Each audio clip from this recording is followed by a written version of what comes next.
estás? ¿Qué haces, Majo? ¿Cómo andás? Tanto Gracias por tiempo. invitarme.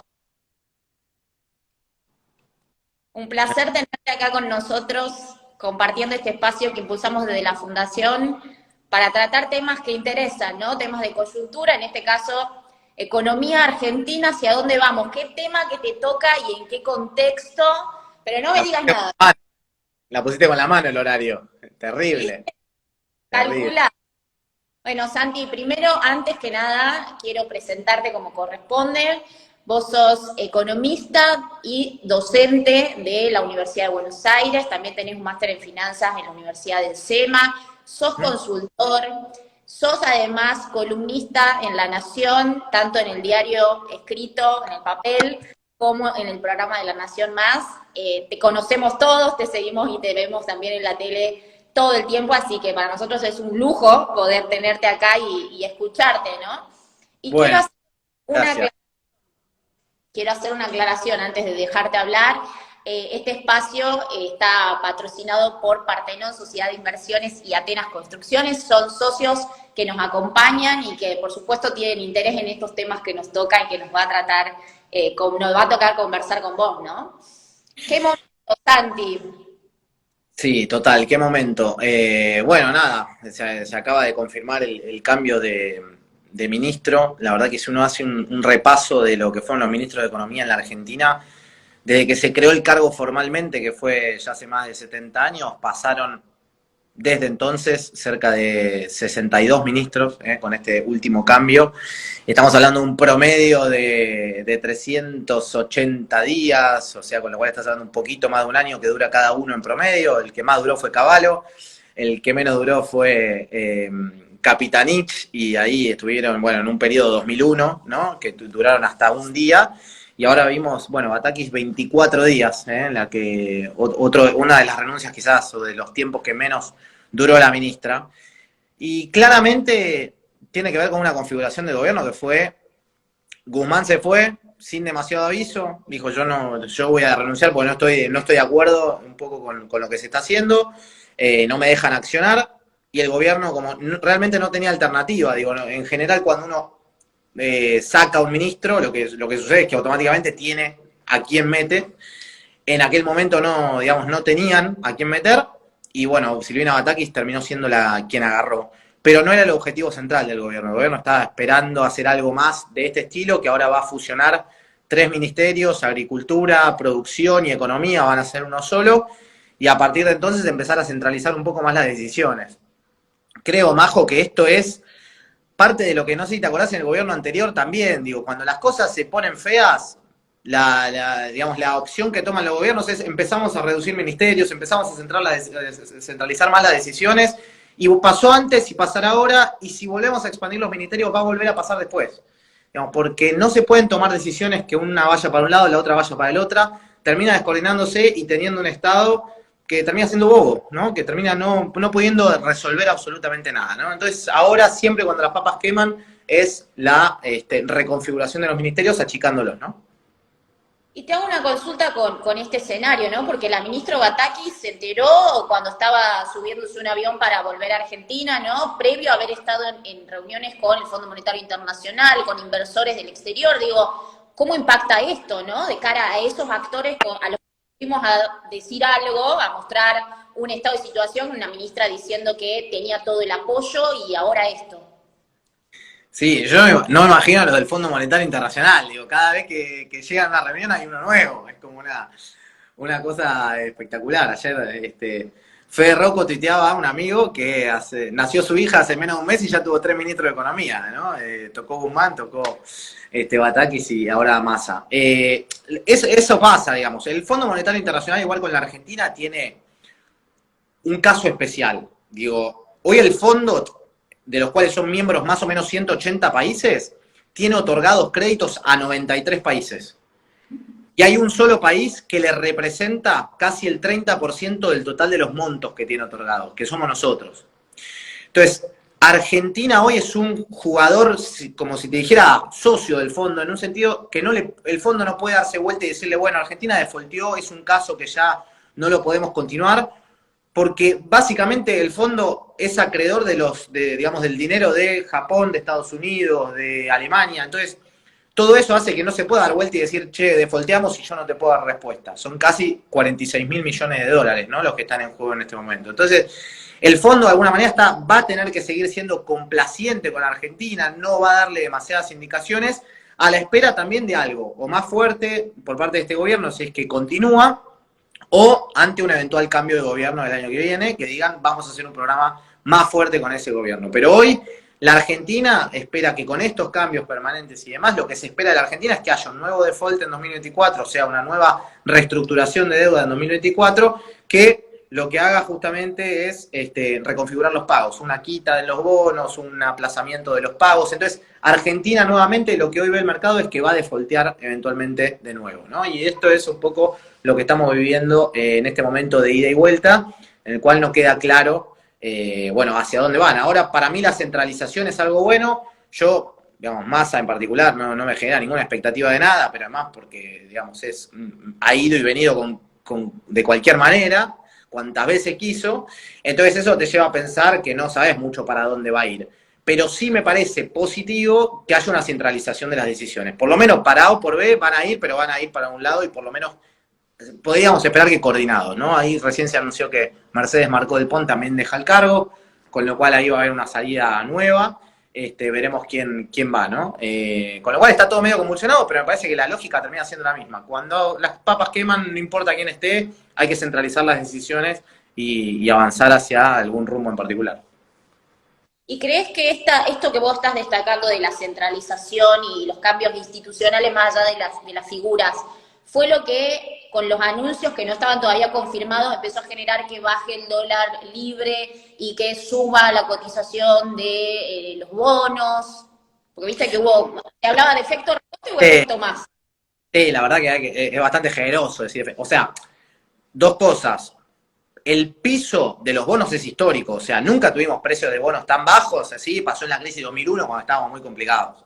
Está bien, no estamos en la misma situación, lo que sí estamos viendo es que efectivamente los precios de los bonos están muy, muy bajos, o sea, en un precio que ya no lo compran ni los buitres, no lo están comprando ni los buitres, lo cual es medio raro porque son precios a los cuales ya accederían y podrían tener una eventual ganancia. Y en la contrapartida de esto es ver un dólar financiero muy alto. Si vos te vas a la historia y ves, ¿te acordás cuando teníamos convertibilidad 1-1 y tuvimos un salto cambiario de 1-4? A precios de hoy, eso sería estar en un tipo de cambio que pasa de 96 pesos a cerca de 290. Y los dólares financieros que hoy se estaban transaccionando en el mercado están cerca de 300 y pico. O sea, en realidad, los dólares están, si se quiere, caros en la Argentina. ¿Por qué está pasando esto que todos compramos igual? Porque la demanda por el peso está muerta. Entonces lo que sucede es que vos no te importa cuánto está el dólar, porque vas a ir a comprarlo igual porque tu perspectiva con el peso es muy mala. Entonces, si esto lo acomodás más o menos, si das alguna señal de que consolidación fiscal, de que vas a subir las tasas y demás, de repente podés empezar a darle algo más de valor al peso, o por lo menos más de atención, y eso te va a llevar a que los dólares, que hoy están, reitero, muy altos, bajen un poquito. Pero están bajando desde la atmósfera y los bonos están subiendo desde un piso histórico. Entonces, hay poco para celebrar de todo esto, me parece, ¿no?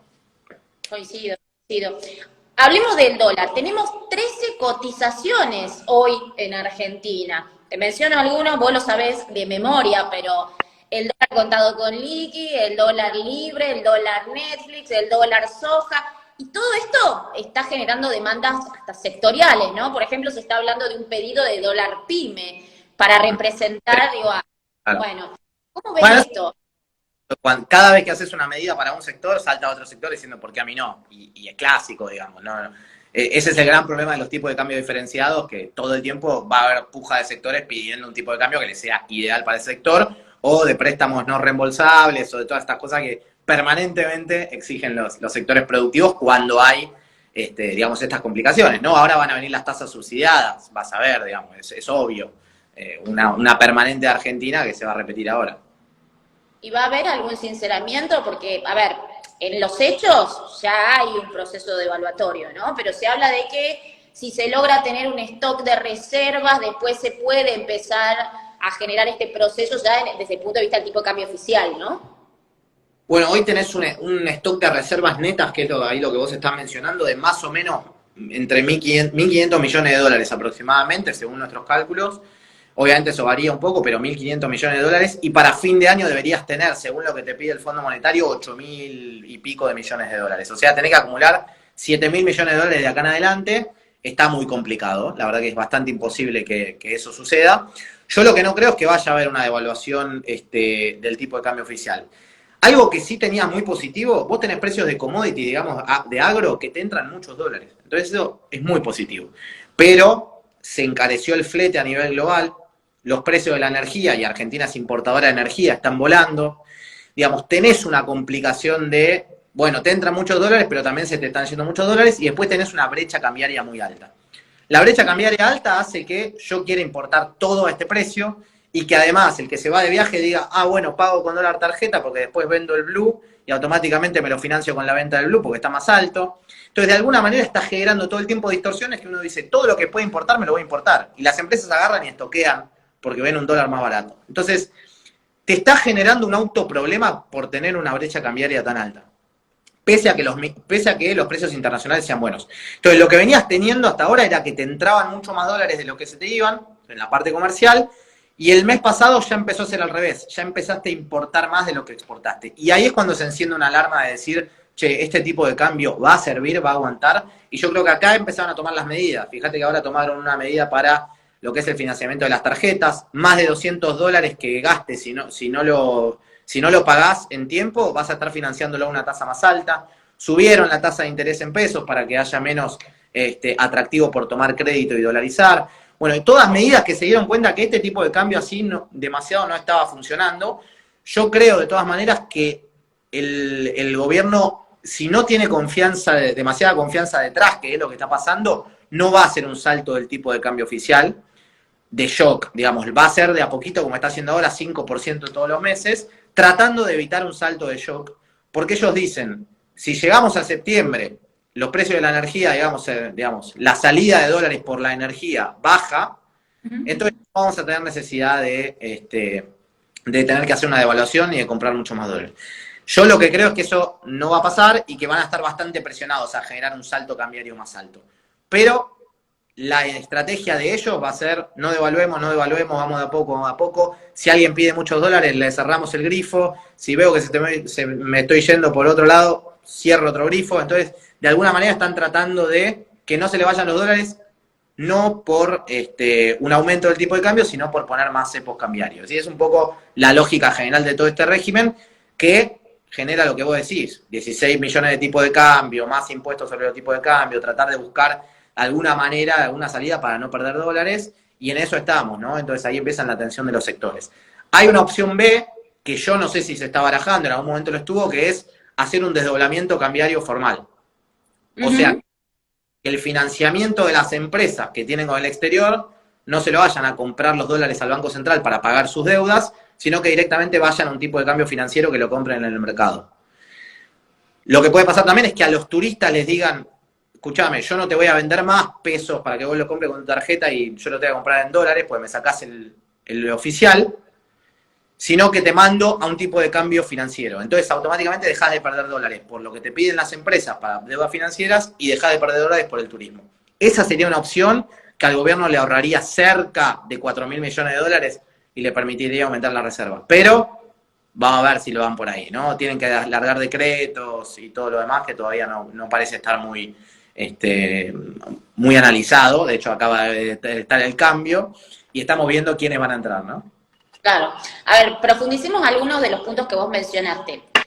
Ingreso de divisas vía el campo. Hace poquito se anunció este famoso dólar soja, ¿no? Que la verdad generó sorpresa porque se supone que el impacto positivo es casi nulo en realidad para el campo, ¿no? Profundicemos ahí, ¿de qué se trata esta medida y cómo estás viendo vos la reacción del campo asociada a esa liquidación de divisas que se esperaba tener, ¿no? Bueno, lo que trataron de hacer es, entra esto de las medidas que venimos diciendo de, che, no quiero devaluar el tipo de cambio oficial, pero necesito que el campo liquide, entonces le tengo que dar algún incentivo. El más lógico, el más fácil hubiera sido, te saco un poco de retenciones durante este mes y liquidar durante este mes. Pero no, fueron por la más difícil, que fue básicamente tratar de ponerles un tipo de cambio más intermedio. Entonces dijeron, vos liquidá te quedás con los pesos igual que antes, con retenciones, todo, te quedás con los pesos. Ahora esos pesos, del 100% que tenés, podés, con el 30%, salir a comprar dólares a lo que es hoy el impuesto, digamos, el dólar turista, que es más o menos 2.40, 2.50, por ahí. Entonces podrías dolarizarte a ese, digamos, a ese dólar en vez de tener que salir a comprarlo a 300 y pico como está hoy. Lo que puedes hacer con los otros 70% es meterlo en un fondo que lo tengan, digamos, los bancos, una cuenta a la vista de los bancos, que van a acompañar el tipo de cambio oficial. Entonces, si hay una devaluación, vos no perdés porque automáticamente esos pesos acompañan, pero yo te voy a girar finalmente pesos. Entonces, primero que el campo en general piensa más en dólares. El que tiene que liquidar para pagar en pesos, paga, ya sabe que los dólares se lo pagan a los 90, va y paga los salarios a los productores, si compró una semilla, si pegó algún fertilizante, va y lo paga. Y el resto dolariza. Esa cuenta va a tener poco éxito para mí, esa del 70%. Probablemente si alguno necesitaba pesos y lo puede dejar un mes en esa cuenta ante una eventual devaluación, quizás lo use, pero no va a ser algo tan relevante. De hecho, el campo ya medio que le dijo un poco que tiene bastantes deficiencias, porque no solamente no hablas del dueño, del productor, del consignatario, del corredor, digamos, son muchos actores los que están en eso, que tenés que cumplirle incentivos a todos, y bueno, de alguna manera están pidiendo que el sector privado sea también el que les mande propuestas al Banco Central, pero es una medida muy aliciente en general.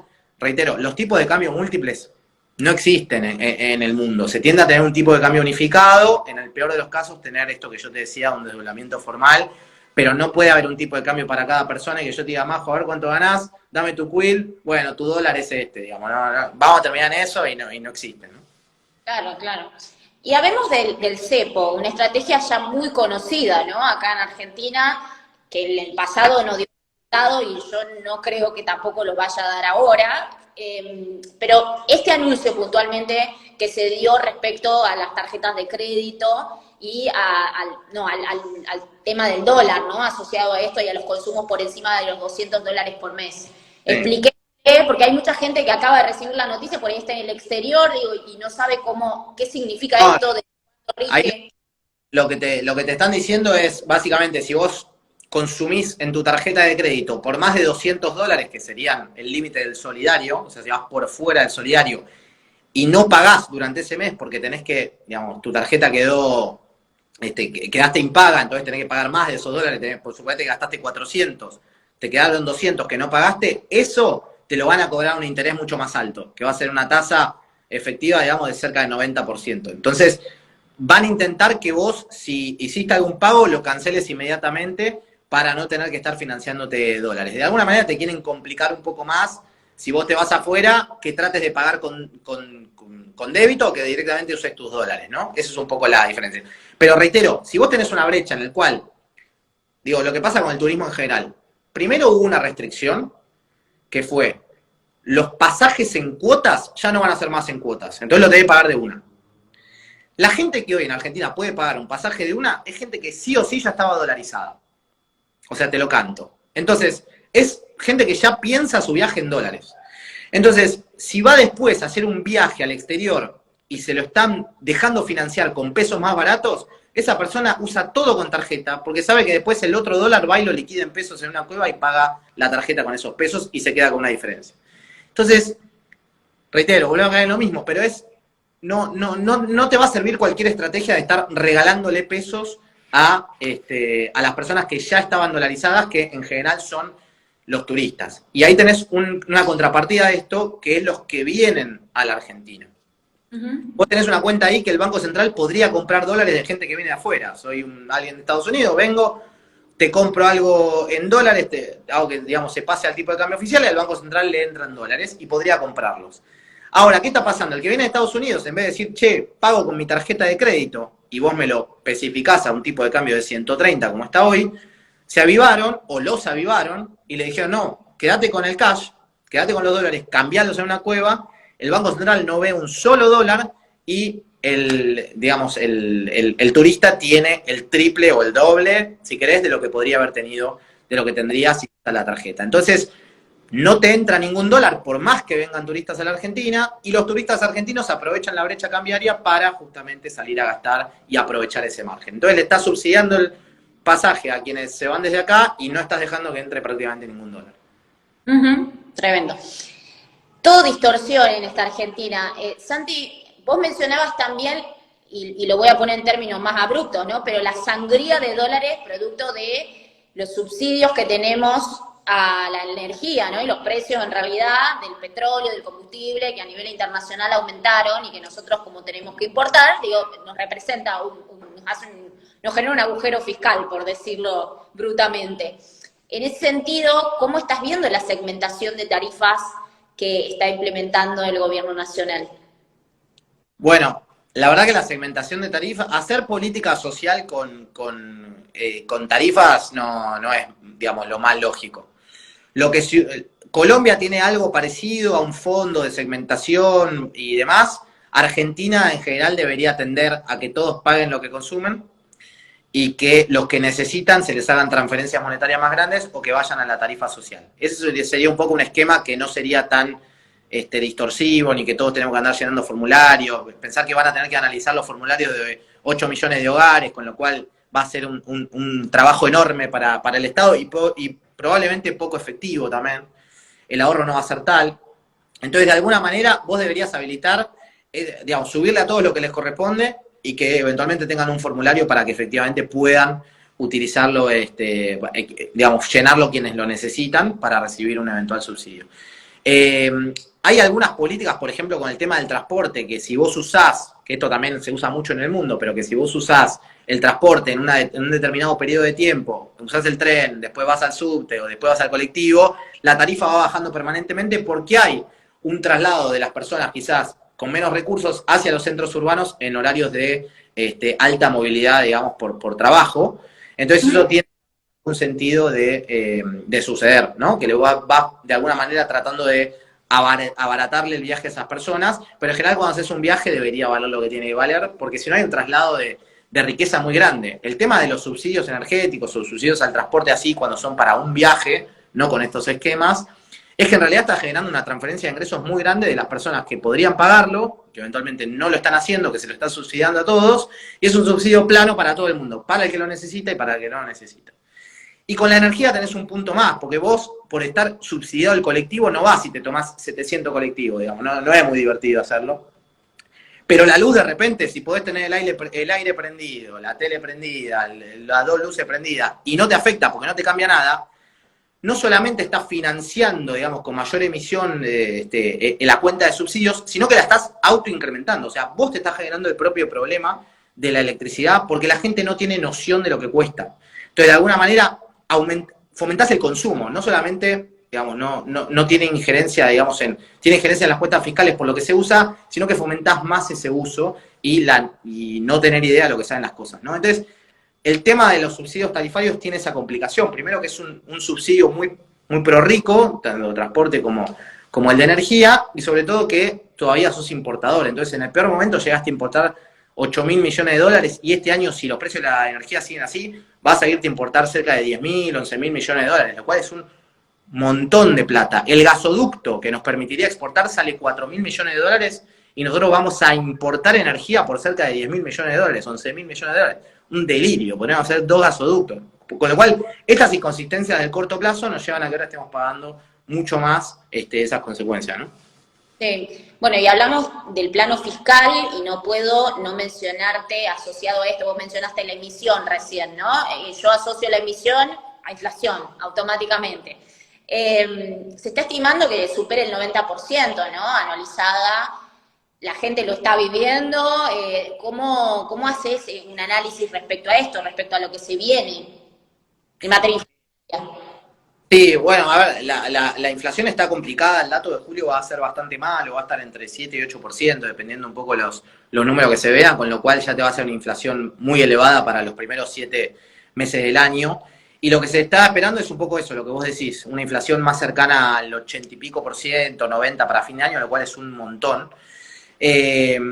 A ver, la emisión monetaria per se no necesariamente te genera inflación, lo que sucede acá es que básicamente tenemos dinero que nadie demanda. Digo, es muy probable que todas las personas que estén conectadas acá, la mayoría ahorren dólares o tenga pensado su ganancia en dólares y hace alguna inversión. Dice, hice un plazo fijo y gané tanto en dólares, digamos. Es como que todo está pensado en dólares porque efectivamente no tenemos moneda como reserva de valor. Entonces, la complicación que tiene Argentina es que emite por encima de la demanda de esos pesos. Entonces, emite por encima del crecimiento de la economía y emite por encima de lo que nosotros demandamos. Entonces, todo eso, todo ese excedente es inflacionario. Venimos de 2 años de emisión de 11 puntos del PBI, algo histórico, digamos, no lo puedo ni poner en números para que se entienda, algo histórico, y lo que está sucediendo es que la demanda por los pesos no está repuntando, la actividad económica está medio planchada y no hay una demanda de pesos tal, sino que más bien vemos demanda de dólares y por eso están subiendo los dólares financieros. Entonces, la emisión, digamos, hoy el gobierno tiene 3 formas de financiarse, o emite deuda en dólares, si tiene déficit, ¿no? Que obviamente lo tiene, o emite deuda en dólares, o emite deuda local, o emite dinero. La deuda en dólares, cuando vos tenés un riesgo país de 2.900 puntos, 2.800 puntos como tiene Argentina, queda descartada. No se puede hacer absolutamente nada, lo borramos al plano. Quedan 2, deuda local o emisión monetaria. La emisión monetaria llegó a un límite en el cual seguir presionando eso mucho, con lo que se emitió en los últimos 2 meses incluso también, te puede llegar a generar una complicación de las brechas cambiarias mucho peor. Entonces, empezó a dejar un poco más de lado o a intentar dejar de lado. Y se quiere poner mucho más el foco en la deuda en pesos. ¿Cómo se hace para poner deuda en pesos? Para, digamos, para aumentar la tenencia de deuda, tenés que aumentar la tasa de interés. Entonces, aumentar la tasa de interés automáticamente te lleva a que vos tengas que en el futuro destinar más recursos a pagar esos intereses porque estás pagando tasas más altas. Y es lo que pasó en las últimas semanas, o estás diciéndole a los bancos privados, che, cómprenme la deuda, porque yo no me puedo financiar, entonces los bancos son los únicos que tienen liquidez, cómprenme la deuda.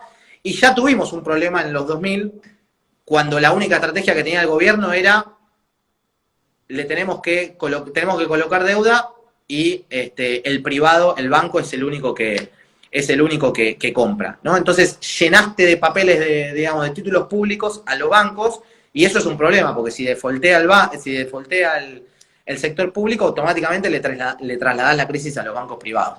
Entonces, no está buena esa dinámica. Argentina tiene que ir medio a un equilibrio fiscal, te diría, más rápido que tarde, ¿no? Ya no tiene demasiado margen, básicamente porque no hay financiamiento, no es ni porque te lo pida el Fondo Monetario, ni porque haya mala intención, nada. Digamos, tenés que ir a un equilibrio porque no tenés cómo financiarlo, y con emisiones digamos, un peligro inflacionario que ya lo estamos viendo. Digo, nosotros medio que nos acostumbramos a convivir con inflación, pero estar bordeando para diciembre 80 y pico % de inflación es una locura. Claro. Y en un contexto, Santi, este miércoles, por ejemplo, y lo sabés muy bien, la Reserva Federal de los Estados Unidos aumentó también la tasa de interés, ¿no? Sí. ¿Cómo repercute eso en las economías emergentes? Digo, está asociado a lo que vos estabas mencionando. Claro, bueno, ahí, digamos, la Reserva Federal de los Estados Unidos te marca un poco cuál es el costo del dinero a nivel global. O sea, te dice, los dólares van a estar valiendo, si vos querés tomar un préstamo, los dólares van a valer básicamente lo que salga de esa tasa de interés para empezar a hablar. Si no tenés riesgo, va a ser lo mismo. Si tenés mucho riesgo, te voy a poner una prima por encima de eso y te voy a cobrar algo más. Pero entonces te indica que si la tasa es más alta, el costo del dinero a nivel global se hace más alto. Y lo que sucede es que la economía que es riesgo cero, que es la de Estados Unidos, porque no ha tenido defaults, porque ha siempre pagado su deuda, porque tiene un buen historial, te dice, vení, traé los dólares a Estados Unidos, invertí en los fondos, en nuestros bonos, en las letras del tesoro y demás, que yo te voy a repagar una tasa alta de interés. Suben la tasa de interés y todos los dólares que andaban dando vueltas por Brasil, Colombia, Chile, se van directamente a Estados Unidos, ¿no? De alguna manera eso es lo que pasa, o sea, es un salto a la calidad, como se llama en Estados Unidos.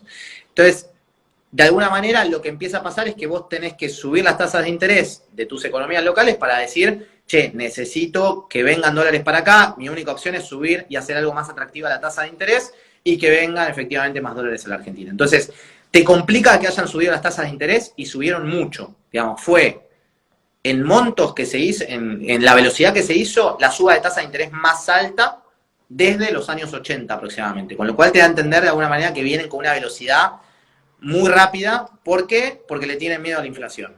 En Estados Unidos el target de inflación es 2%, hoy están cerca de 9%. Y anual, aclaremos que es anual. 9 anual, y lo que dicen es, tenemos que ir muy fuerte contra la inflación porque sabemos que la inflación atenta contra el crecimiento. ¿Cómo hacemos eso? Subimos las tasas. Si subo las tasas, la gente va a pensar, ya no me conviene tanto consumir, capaz me conviene ir a un plazo fijo de Estados Unidos, estoy hablando. Entonces, incentivás el ahorro con la suba de tasas y bajás la propensión al consumo. Entonces, el vendedor que decía, che, todos me están viniendo a comprar, hoy ya no me compran tantos, ya no tiene mucho margen para subir los precios, entonces la inflación baja. Eso es lo que está pasando. Igual, lo que quieren que pase, por lo menos. Igual todavía, por lo que vemos, la estructura de cómo han subido los precios en Estados Unidos, la energía sigue siendo el principal determinante de la inflación. De la inflación. Entonces, de alguna manera, hasta que los precios de la energía no bajen, difícilmente podamos ver que la inflación se modere en Estados Unidos, ¿no? Claro. Bueno, te traigo de nuevo a Argentina. Hablemos un poco sobre este concepto que cuando asumió hace un poquito la ministra Batakis, lo puso en agenda, ¿no? Esto de el famoso equilibrio fiscal. Y ahí te quiero llevar a un análisis más propositivo, ¿no? De cómo salimos, o sea, qué significa esto y si lo ves posible en una Argentina como la que estamos viviendo y si es posible, ¿cómo? No sé si lo veo posible, lo veo como muy necesario. Me parece que es algo que tiene que pasar, que haya equilibrio fiscal en la Argentina, por esto que te comentaba de que no hay manera de financiarse ya. Me parece que hay un punto central a tener en cuenta es cómo lo vas a hacer. Digo, hoy Argentina tiene una presión tributaria enorme, o sea, medio que subiendo impuestos ya no lo vas a poder hacer. Digamos, ¿cuál es la forma de financiarse que tiene cualquier economía, no solo la Argentina? Bueno, la principal es impuestos. La siguiente es vendiendo, por ejemplo, alguna empresa pública, alguna entidad pública, vender bienes del Estado, por ejemplo, algún servicio, una empresa estatal de gas, de repente empieza a vender el gas y es superavitaria, bueno, esos son recursos para el Estado. Entonces, tenés distintas maneras en las cuales el Estado puede recaudar. Hoy vemos que las empresas públicas medio que tiene pinta de que van a seguir siendo públicas. La presión tributaria ya no tiene mucho margen para aumentar, ¿no? En este contexto. Incluso están bajando ganancias o están tratando de acortar la cantidad de gente que paga ganancias. Que no sé si es la mejor medida, yo no lo creo, pero no importa. Entonces no hay mucho espacio para subir impuestos. La única que te queda es bajar algo más el gasto. Y la pregunta es cómo bajás el gasto. Digo, si haces una radiografía de cómo gasta la Argentina, vas a ver que una de las grandes partidas, más del 60% aproximadamente, es todo lo que tiene que ver con el sistema de jubilaciones y pensiones. ¿Y qué vas a hacer? ¿Un recorte a los jubilados? Y bueno, probablemente no. O cuando hubo un cambio de fórmula fue un tiroteo de piedras y ahora incluso iban perdiendo y no hubo tiroteo, con lo cual es un gasto sensible. Después tenés otra partida que son más o menos 3 puntos del PIB, que son todos los programas sociales que existen. Entonces los programas sociales también son otra partida que vos tocás ahí y se puede armar un lío. 3 puntos más tenés de subsidios a la energía. Bueno, vamos a ver cuánto pueden recortar de ahí, pero los subsidios a la energía tienen que volar, digamos. No hay mucha historia con eso. Por ahí agrandás la partida de darle un poco más de transferencias sociales a quienes lo necesitan, pero se terminó esto de que todo el mundo pague la energía lo mismo, ¿no? Ese es uno de los puntos en los cuales seguro vaya a haber un recorte. Y después el tema del déficit de empresas públicas. Hoy tenés 5.000 millones de dólares abajo porque las empresas públicas pierden plata. O sea, no importa si pasan a ser privadas o no, que sigan siendo públicas, pero que no pierdan 5.000 millones de dólares por año, porque es una locura y que lo estamos pagando todos hasta quien paga el IVA de que se compró unos fideos. Entonces, digamos, no tiene sentido y eso a su vez está impactando en las cuentas fiscales. Entonces, hay una maraña de cosas que se pueden hacer muchísimo mejor y que deberíamos estar dispuestos digamos, a abarcar esa discusión porque Argentina tiene que ir a un equilibrio fiscal. Hay un tercer factor que es la evasión, digamos, ahí hay mucho trabajo por hacer, se viene haciendo cosas contra la evasión, creo que hay mucho para hacer también, hay un porcentaje de la economía en negro que todavía es alto y que eso te permitiría recaudar más, ¿no? Ampliar de alguna manera la base de tributación, hacer que más gente ingrese al sector privado formal, digamos, dentro del empleo. Hoy el impuesto que más recauda a nivel global es justamente las contribuciones a la seguridad social, los aportes y contribuciones a la seguridad social. Que vos metas mucha gente dentro del sistema laboral formal te permitiría también estar financiando digamos, al sector público. Pero si vos ves lo que pasa desde 10 años hasta la fecha, el sector público crece 30% y el sector privado crece 0%. Entonces, de alguna manera te da a entender que el sector privado con este nivel de inflación y con esta carga tributaria y con este nivel de riesgo país, no puede crecer, no está pudiendo crecer. Entonces, claramente la discusión hay que darla desde el lado del gasto, cuánto es la planta de personal que queremos, cuánto se va a financiar digamos, de los programas, cuánto se va a pagar de subsidios, cómo están funcionando las universidades, cómo están funcionando las empresas públicas. Hay fondos fiduciarios de lo que quieras, digamos que no tenemos idea ni a dónde van. Hay agujeros negros en la economía que son enormes y no tenemos mucha idea por dónde funcionan. Entonces siempre se habla de que capaz con los jubilados obviamente no se puede hacer nada. De hecho, para mí deberían, si aportaste más, tenés que ganar más, claramente. Hoy el 50% de los jubilados gana la mínima.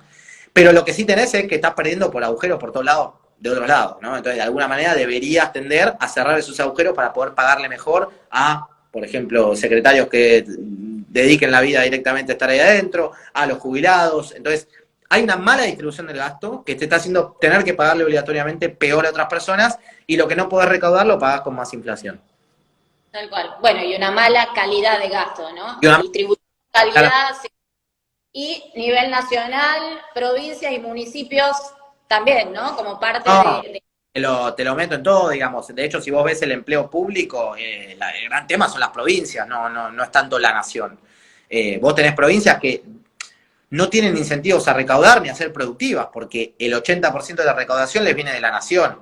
Entonces, de alguna manera dicen, bueno, no me importa lo que pasa digamos, con mis finanzas, porque total viene nación, viene un giro de nación, CBU, chau, la provincia nuevamente es superavitaria.